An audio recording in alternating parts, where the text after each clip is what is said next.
Hey, what's up, y'all? Yes, I just wanted to talk about um, a few things in this video. Yes, this is going to be a multi-topic video. I guess we'll start with the first item on here. That is that Texas and Oklahoma are in no hurry to join the SEC. Yes, so a lot of us, thought that, Texas and Oklahoma might go ahead and buy out the remainder of their contract with the Big 12 a year early and come to the SEC in 2024 instead of 2025. And it's not going to happen. So, Texas and OU will be joining the SEC in the fall of 2025, as was originally scheduled back in 2021. So, and honestly, you can't blame Texas and Oklahoma for not being in any hurry to join the SEC, because given all the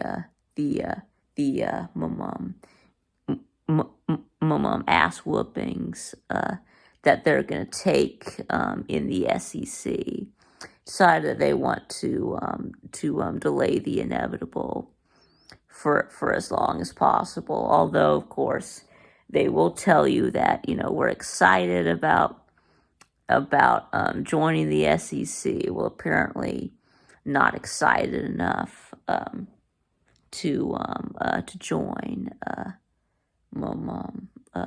the SEC early. Of course, I think it would have been like 80 million at the time. I think it would have been 80 million for them to join in 2021. So, I mean, it's probably only down to 20 million each now to join in 24. But they don't want to do that. So, that's that's really disappointing. I was really excited about Oklahoma and Texas coming to the SEC, but we're going to have to wait until after the conclusion of the 2024-25 sports cycle. So, for fall 2024,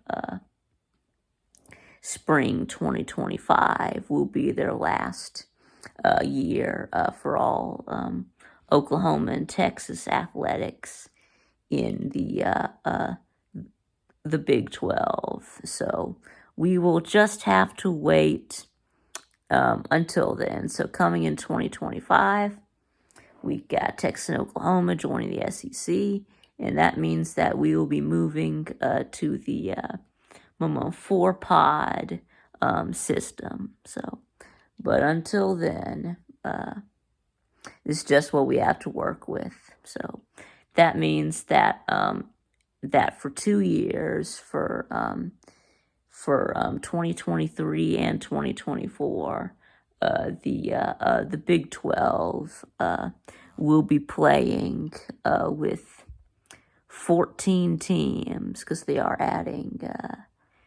UCF, Cincinnati, Houston, and BYU. So,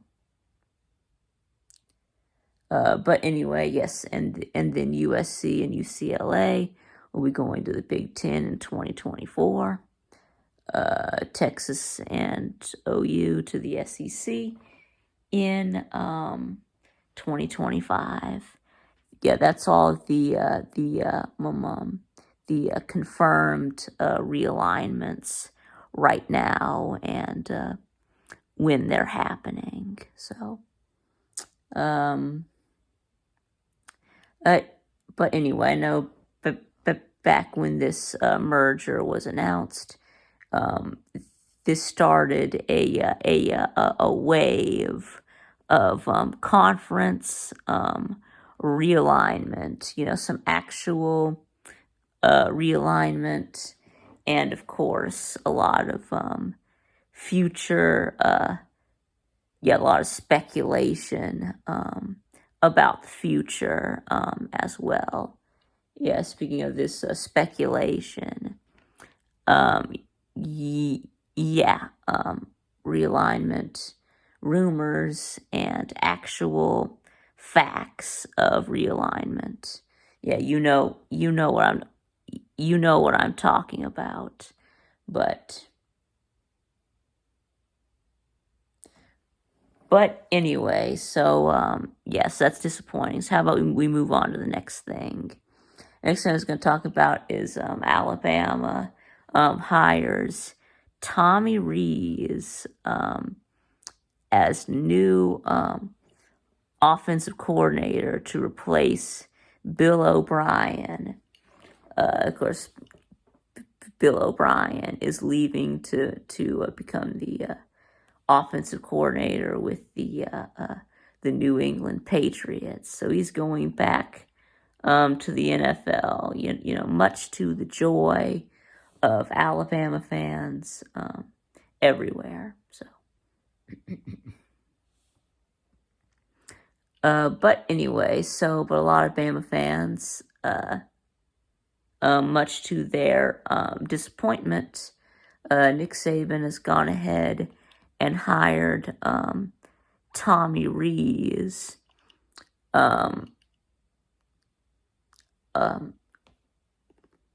offensive coordinator and quarterbacks coach at Notre Dame, away from Notre Dame for the same position. So anyway, so I guess Saban is going to be eating his Tommy Rees. But anyway, I mean, Gumps. Yeah, was this real? Was this really the best you could do? I know that this is not exactly a splash hire, but I mean, I think he'll be better than he'll probably be a better fit than Bill O'Brien. But still, I mean, y'all couldn't have gotten Dan Mullen. I guess Dan Mullen told y'all no. He said no thanks. I think I'd rather stay in the studio yeah I'd rather stay on ESPN. So but anyway, so yeah, Tommy Rees is who y'all got. I mean, that's just that's just poverty right there. But like I said, I'm sure he'll be better than Bill O'Brien. But I mean, Bama's offense might be in trouble. Losing Bryce Young. What are y'all gonna do now? I guess y'all have to start either Ty Simpson or Jalen Mildew. So anyway, but y'all are still looking for a defensive coordinator. See, I know that y'all tried to hire that DC away from of the same position, yes, away from Washington. But he said that they'd rather stay with Washington. Because I guess it's a lot to have to move all the way across the country. I guess it's easier. I guess sometimes it's easier just to stay put. Anyways, and I heard that Todd Grantham turned y'all down for the defensive coordinator, and y'all can't hire Jeremy Pruitt. I know y'all want to, but y'all can't because he has a show cause order from when he was giving those recruits McDonald's bags and Chick-fil-A bags full of money. So, anyways, how about we move on to the last thing, and that is I was going to talk about Jalen Hurts. Yeah, the Philadelphia Eagles quarterback, and about who gets to claim him. I know that Alabama fans and Oklahoma fans, and well, other fans, are arguing about who gets to claim Jalen as their quarterback. But you know what? I feel like both teams and both fan bases, both have the same rights to claim him. That's right. Both can claim him. That's right. Jalen Hurts is both a quarterback of Alabama and a quarterback of Oklahoma. He is both. I mean, I don't get it. I mean, this argument is pointless because I mean, he played for both schools. He started for both schools. He has 2 years at Alabama, of course, where he led his team to back-to-back national title appearances. But of course, in those first 2 years at Alabama, he was a great athlete, a really good runner, but kind of a mediocre thrower of the football. So, which of course did get him into trouble, which is why in 2017 they did lose to Auburn in the last game of the regular season. Yes, Jalen Hurts and the Alabama offense got shut down, and the same thing happened, in the first half in the national championship against Georgia. Just stopping the run and containing, Hurts in the pocket. Make him beat you with his arm, and he just couldn't do it. Which is why Saban had the balls to make the switch to at halftime. I mean, without making that switch, I mean, you're headed towards getting blown out. So they put Tua in. Tua comes back and wins. And then next year, Jalen gets benched for Tua. But you know what? In the SEC championship, of course, he did get his opportunity again. Of course, being when Tua went out of the game with an ankle injury. It came in the fourth quarter down by a touchdown and led his team on back-to-back touchdown drives. So, and ended up winning the game. So, and then after that, he of course transferred to Oklahoma, and of course he played really good at Oklahoma, and he improved as a passer. And he became a much better passer than before. He actually became a decent thrower of the football. So, but anyway, and it definitely improved his his draft stock, and he wouldn't have been drafted as highly, and he wouldn't be where he is today without Lincoln Riley and Oklahoma developing him. So I know that here's the arguments that we get. Oklahoma fans say, well, he had to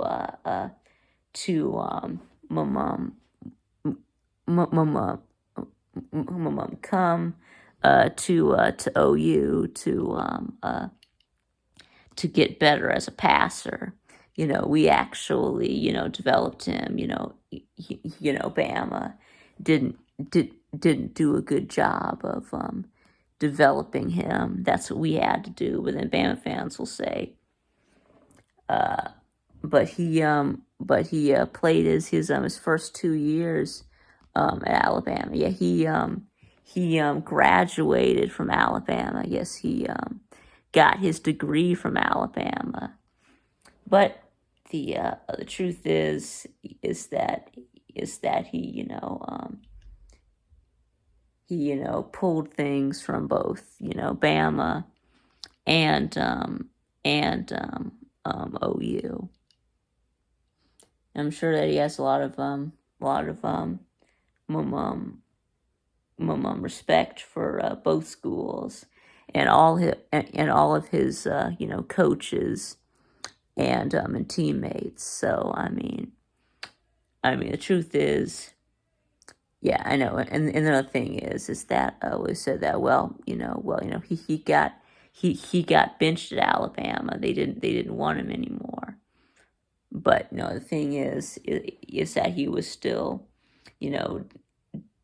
during all those games, all those blowouts, being allowed to come in the second half and actually run the offense. So he was prepared when his number was called. Anyway, so my point is that both fan bases get to claim Jalen Hurts, and that this whole argument is pointless. So, but anyway, so thanks for watching, and I'll see y'all again next time.